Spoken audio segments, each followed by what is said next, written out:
Well, hey everybody, it's Paul. Welcome again to my kitchen. I got an idea for today. Let's cook up some quick and easy chicken paprikash. My mom was 100% Hungarian, so I guess that makes me 50%. But I'm not even going to pretend this is going to be anything close to being authentic. But what it will be is as quick as you can do it. It's going to be easy, very quick, and still yummy. Let's jump right into it. Okay, now here I have 3 to 4 chicken breasts that I boil for a good half an hour. You want to make sure they're at least 170 degrees. I use a digital thermometer. The longer you boil them, the more tender they are. Now some people, when they do their paprikash, they want to use full whole pieces of chicken. That's fine, whatever you like. I prefer chicken breasts, and I prefer, to have it all just separated in a more or less bite-sized piece. Okay, here I have 6 cups of flour and 3 cups of water and 2 eggs mixed together. And you want it kind of like bread dough.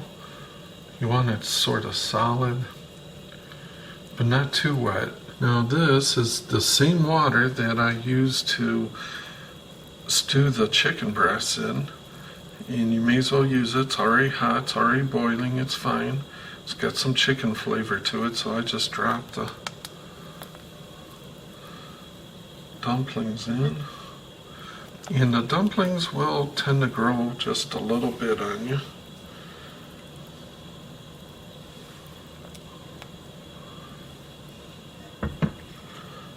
So it depends what size you like. When they are good and done, they will float. Once in a while, a few will stick on the bottom. You just give them a tap, and if they float, they're done. Of course, you can't do the whole batch in one go.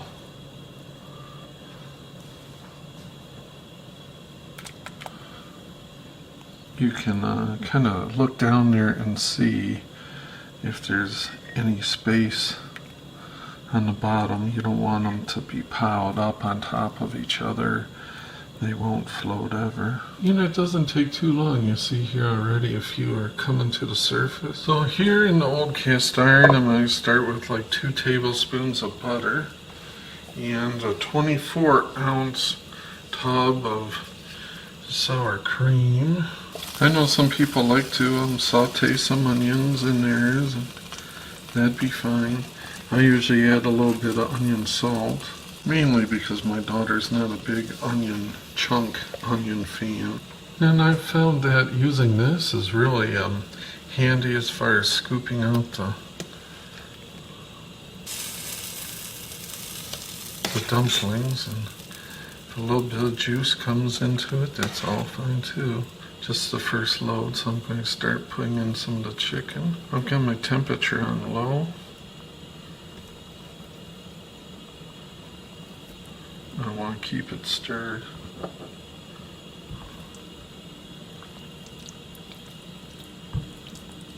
So here I'm going to just take about a 1/4 cup of the stock that I boiled the breasts in and that the dumplings are cooking in, and just add that to. This is still a little bit thick. Here I've got some onion salt. I'll start with the teaspoon, see how it goes.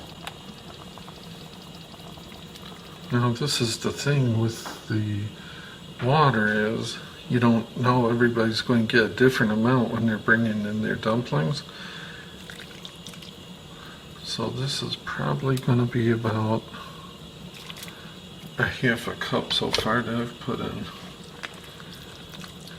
And the thing is, you want to go with less water is more.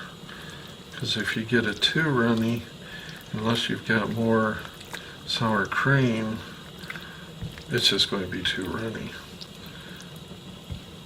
You can always add more water, but unless you got another tub of sour cream, you can't really thicken it up unless you use cornstarch or something. So now I love this stuff, the Weilers. It gives a nice flavor, gives a nice little color. some chicken powder.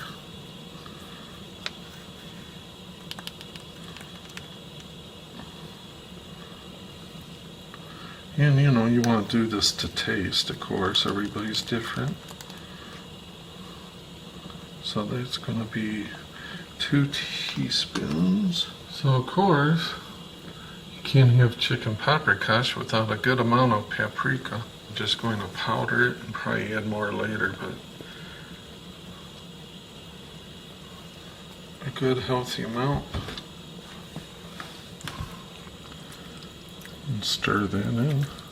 Okay, as we add more of our dumplings and chicken to it, I keep adding a little bit more of the juice, so I'm going to add another 2 teaspoons of the flavoring, and this is really looking good. And I'm up to about a cup total of water, I'd say. You kind of want this consistency, I'd say. Alright, so this is the finished product. It looks pretty good. The proof's always in the pudding, so let's give it a try.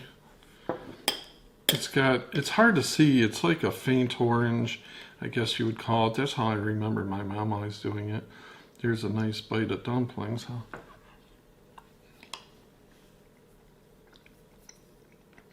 I would say perfect. The dumplings are still dense, but well done. Flavors right there. Right consistency to the sauce. So if you guys try it, let me know what you think. As always, thanks for tuning in, and we'll see yous.